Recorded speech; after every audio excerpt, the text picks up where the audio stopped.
ಅರೆ ಕಡಿಮೆ ಹಾಕು ಆದ್ರೆ ಅಸಲಿ ಹಾಕು. MDH ಕಾಶ್ಮೀರಿ ಕೆಂಪು ಮೆಣಸಿನ ಪೌಡರ್. MDH ಪ್ರಜ್ವಲ್ಗೆ ಇವತ್ತು ಬಿಗ್ ಡೇ. ಕೆಲವೇ ಕ್ಷಣಗಳಲ್ಲಿ ಅವರ ಭವಿಷ್ಯ ಏನು ಅಂತ ತೀರ್ಮಾನ ಆಗುತ್ತೆ. ಕೆಲವೇ ಕ್ಷಣಗಳಲ್ಲಿ ಅವರ ಭವಿಷ್ಯ ಗೊತ್ತಾಗುತ್ತೆ. KR ನಗರ ಮಹಿಳೆಯ ಅತ್ಯಾಚಾರ ಕೇಸ್ನಲ್ಲಿ ತೀರ್ಪು ಪ್ರಕಟ ಆಗುವುದೊಂದು ಬಾಕಿ ಇದೆ. ಜನಪ್ರತಿನಿಧಿಗಳ ಕೋರ್ಟ್ನಲ್ಲಿ ಈಗಾಗಲೇ ಮಾಜಿ ಸಂಸದ ಕೂಡ ಇದ್ದಾರೆ.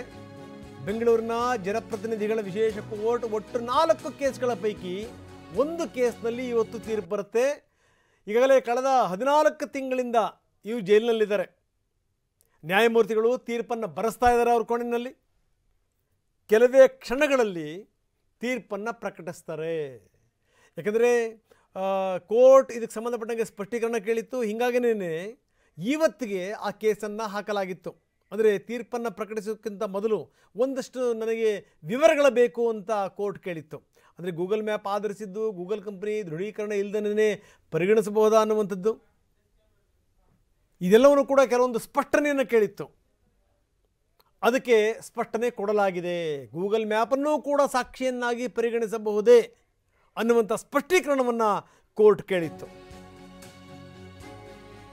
ತಮ್ಮ ಚೇಂಬರ್ಗೆ ತೆರಳಿದ್ದಾರೆ ಜಡ್ಜ್. ಅಲ್ಲಿ ತಮ್ಮ ತೀರ್ಪನ್ನು ಬರೆಸ್ತಾ ಇದ್ದಾರೆ. ಜಡ್ಜ್ ಸಂತೋಷ್ ಗಜಾನನ ಭಟ್ ತೀರ್ಪನ್ನು ಸಿದ್ಧಪಡಿಸ್ತಾ ಇದ್ದಾರೆ. ಅದರ ಅಂತಿಮ ಪ್ರಕ್ರಿಯೆ ನಡೀತಾ ಇದೆ. ಏನಾಗಬಹುದು ಭವಿಷ್ಯ ಸಾಮಾನ್ಯ ಸಂಗತಿ ಅಲ್ಲ. ಯಾಕಂದರೆ 4 ಕೇಸ್ಗಳಿವೆ. 4 ಕೇಸ್ಗಳಲ್ಲಿ ಮೊದಲ ಕೇಸ್ ಇದು. ಮೊದಲ ಕೇಸ್ KR ನಗರ ಮಹಿಳೆಯ ರೇಪ್ ಕೇಸ್. ಸಾಕಷ್ಟು ಸಾಕ್ಷ್ಯಾಧಾರಗಳು. ಎಷ್ಟರ ಮಟ್ಟಿಗೆ ಅಂತಂದರೆ ಇದನ್ನು ದೃಢೀಕರಿಸಲಿಕ್ಕೆ ಸಾಕಷ್ಟು ವಿವರಗಳಿವೆ. ಸಾಕಷ್ಟು ವಿವರಗಳು ಅವರೇ ಇದೇನು ಅಂದರೆ ಈ ಕೈ ಕೊಟ್ಟು ಹಗ್ಗ ಕಟ್ಸ್ಕೊಂಡ್ರು ಅಂತಾರಲ್ಲ, ಹಾಗೆ ಅವರ ಮೊಬೈಲ್ನಿಂದಲೇ ಸಿಕ್ಕಂಥ ವಿಜುವಲ್ಸ್ ಎಲ್ಲ ವಿವರಗಳು ಅದೆಲ್ಲವನ್ನೂ ಕೂಡ ಜಡ್ಜ್ ಪರಿಶೀಲಿಸಿದ್ದಾರೆ, ನೋಡಿದ್ದಾರೆ. ಯಾವುದೂ ಕೂಡ ಹರಿಬರಿ ಕೊಟ್ವಿ ಅನ್ನಂಗೆ ಆಗಬಾರ್ದು ಅನ್ನುವಂಥ ಕಾರಣಕ್ಕೋಸ್ಕರ ಈ ಗೂಗಲ್ ಮ್ಯಾಪಿನ ವಿಚಾರಕ್ಕೆ ಸಂಬಂಧಪಟ್ಟಂಗೆ ಸ್ಪಷ್ಟೀಕರಣ ಕೇಳಿದರು ಜಡ್ಜ್. ನ್ಯಾಯಮೂರ್ತಿ ಸಂತೋಷ್ ಗಜಾನನ ಭಟ್ ಈಗ ಚೇಂಬರಿಗೆ ಹೋಗಿದ್ದಾರೆ. ಅಲ್ಲಿಂದನೇ ತೀರ್ಪನ್ನು ಸಿದ್ಧಪಡಿಸ್ತಾ ಇದ್ದಾರೆ. ಆ ತೀರ್ಪು ಸಿದ್ಧಪಡಿಸುವಂಥ ಅಂತಿಮ ಪ್ರಕ್ರಿಯೆ ಈಗ ಸಾಗ್ತಾ ಇದೆ.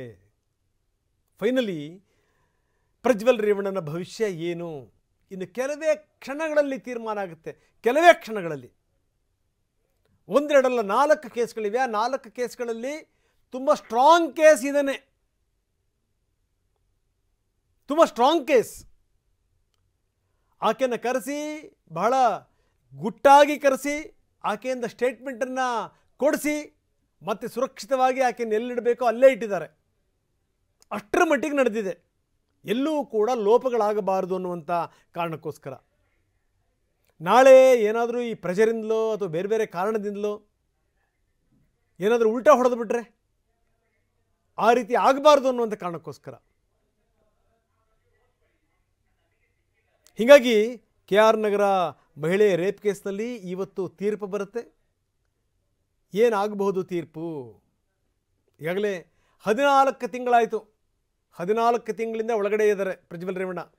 ಎಸ್, ನಮ್ಮ ಕ್ರೈಮ್ ಹೆಡ್ ಕಿರಣ್ ಈಗ ನಮ್ಮೊಂದಿಗೆ ನೇರ ಸಂಪರ್ಕದಲ್ಲಿದ್ದಾರೆ. ಕಿರಣ್, ಬಹಳ ಗಮನಿಸಬೇಕಾದಂಥ ಸಂಗತಿ, 14 ತಿಂಗಳಿಂದ ಪ್ರಜ್ವಲ್ ರೇವಣ್ಣ ಒಳಗಡೆಗಿದ್ದಾರೆ. ಇವತ್ತು KR ಪೇಟೆಯ ಲೇಡಿ KR ನಗರ ಮಹಿಳೆಯ ರೇಪ್ ಕೇಸ್ನಲ್ಲಿ ಇವತ್ತು ತೀರ್ಪು ಬರುತ್ತೆ. ಯಾವುದೂ ಕೂಡ ಬಿಟ್ಟಿಲ್ಲ.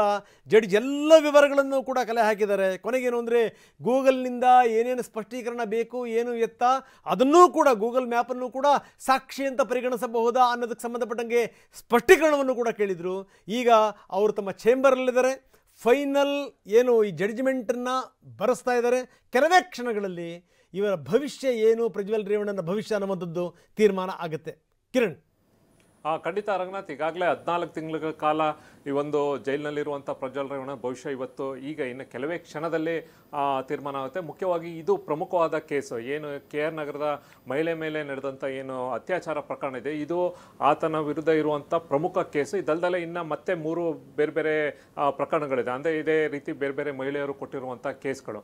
ಒಟ್ಟಾಗಿ ಇದು ಪ್ರಮುಖವಾದ ಕೇಸು. ಆಮೇಲೆ ಬೇಗ ಕೂಡ ಸುಮಾರು 1 ವರ್ಷದ ಒಳಗೆ ಟ್ರಯಲನ್ನು ಮಾಡಿ ಪೊಲೀಸರು ಕೂಡ ಇದಕ್ಕೆ ಸಂಬಂಧಪಟ್ಟಂತೆ SIT ಅಧಿಕಾರಿಗಳು ಇನ್ವೆಸ್ಟಿಗೇಷನ್ ಮಾಡಿ ಚಾರ್ಜ್ ಶೀಟನ್ನು ಫೈಲ್ ಮಾಡ್ತಾರೆ. ನ್ಯಾಯಾಲಯ ಕೂಡ ಅದನ್ನು ಬೇಗ ಟ್ರಯಲನ್ನು ಮುಗಿಸಿ ಇದಕ್ಕೆ ಸಂಬಂಧಪಟ್ಟಂತೆ ಈಗ ಅಂತಿಮವಾಗಿ ತೀರ್ಪಿಗೆ ಬಂದಿದೆ, ಕ್ಲೈಮ್ಯಾಕ್ಸ್ ಹಂತಕ್ಕೆ ಬಂದಿದೆ. ಬಹುಶಃ ಇವತ್ತು ಅವ್ರದ್ದು ಏನ್ಮೇಲೆ ಈ ಒಂದು 2 ದಿನ ಮುಂಚೆನೇ ಒಂದು ತೀರ್ಪನ್ನು ಕೊಡ್ತೀವಿ ಅಂತ ಹೇಳಿದರು. ಯಾಕೆಂತಂದ್ರೆ ಅಲ್ಲಿ ಮತ್ತೆ ಒಂದಷ್ಟು ಟೆಕ್ನಿಕಲ್ ಆಗಿ ಕೆಲವೊಂದಷ್ಟು ಕ್ಲಾರಿಫಿಕೇಶನ್ ಬೇಕಾಯಿತು. ಹಾಗಾಗಿ ಏನು ಮೊಬೈಲ್ನ ಗೂಗಲ್ ಮ್ಯಾಪ್ ಕನ್ಸಿಡರ್ ಮಾಡಬೇಕೋ ಇಲ್ವೋ ಅನ್ನೋದು ಅದ್ರ ಬಗ್ಗೆನೂ ಕೂಡ ಸ್ಪಷ್ಟೀಕರಣ ಕೇಳಿದರು. ಇದು ಪ್ರಜ್ವಲ್ ಪರ ವಕೀಲರಿಗೆ ಮತ್ತು ಸರ್ಕಾರಿ ವಕೀಲರಿಗೆ ಎರಡೂ ಕೂಡ ಕೇಳಿದರು.